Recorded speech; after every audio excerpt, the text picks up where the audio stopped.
الحمدللہ رب العالمین والصلاة والسلام علی سید الانبیاء والمرسلین اما بعد یا ایھا الذین آمنوا توبوا الی اللہ توبۃ نصوحا۔ ہم میں سے ہر شخص گنہگار ہے، خطاؤں سے بھرا ہوا ہے۔ اگر ہم اپنے ماضی پر غور کریں گے تو ہمارے ماضی میں گناہ زیادہ اور نیکیاں ہمیں بہت کم نظر آئیں گی۔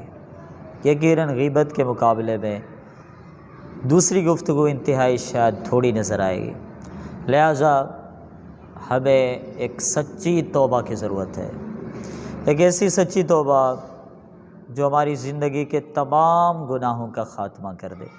اور یاد بھی رکھیں کہ ایک توبہ کی تاثیر سے اگر کسی انسان کی زندگی صدیوں تک کیوں نہ ہو، وہ سب گناہ معاف ہو جاتے ہیں۔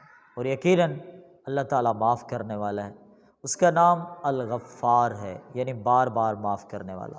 اس کا نام التواب ہے، یعنی بندے کی توبہ کو قبول کرنے والا رب۔ لہٰذا ایک توبہ، سچی توبہ کب ہوتی ہے، یہ میری اور آپ کی زندگی کا اہم سوال ہے۔ رسمی توبہ نہ کریں، ہمیں خلوص والی توبہ کی ضرورت ہے، سچائی والی توبہ کی ضرورت ہے، جس سے ہمارا رب ہم سے راضی ہو جائے۔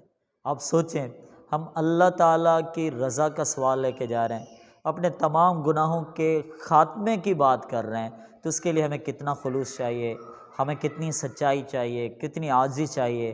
تو ایک توبہ، سچی توبہ کیسے بنتی ہے؟ یاد رکھیں، اس میں 4 شرائط ہونا لازم ہے۔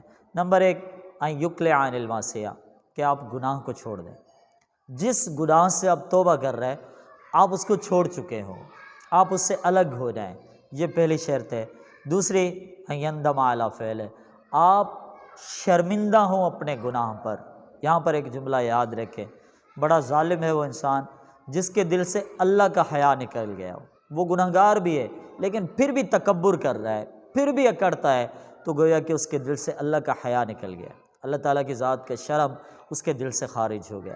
تو اللہ تعالیٰ کا حیا، اللہ رب العالمین کی خشیت آپ کے دل میں ہو، ان یندم علی فعلہ۔ سچی توبہ کے لیے دوسری شرط ہے کہ آپ شرمندہ ہوں، آپ کے دل میں ایک احساس ہو کہ میں گنہگار ہوں، میں ظالم ہوں، میں خطاؤں سے بھرا ہوا ہوں۔ ایک شرمندگی کے جذبات آپ کی دل پر طاری ہونے چاہیے۔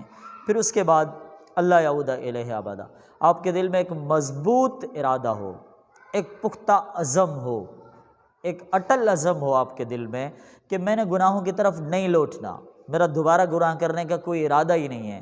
آپ مضبوط دل ہو کر اپنے رب کے سامنے ہیں۔ یہ تینوں عزم، تینوں اصول اپنے ذہن میں رکھ کے آئے، خالی ہاتھوں کو اٹھائیں، سوال کریں، پھر خالی ہاتھوں کو اٹھانے کے ساتھ، زبان کو حرکت دینے کے ساتھ ہماری آنکھ بھی اگر نم ہو جائے اور آنسو بھی گر جائیں تو ایک بہت بڑے اعزاز کی بات ہو جائے گی، جس میں توبہ کی قبولیت کے امکان بڑھ جائیں گے۔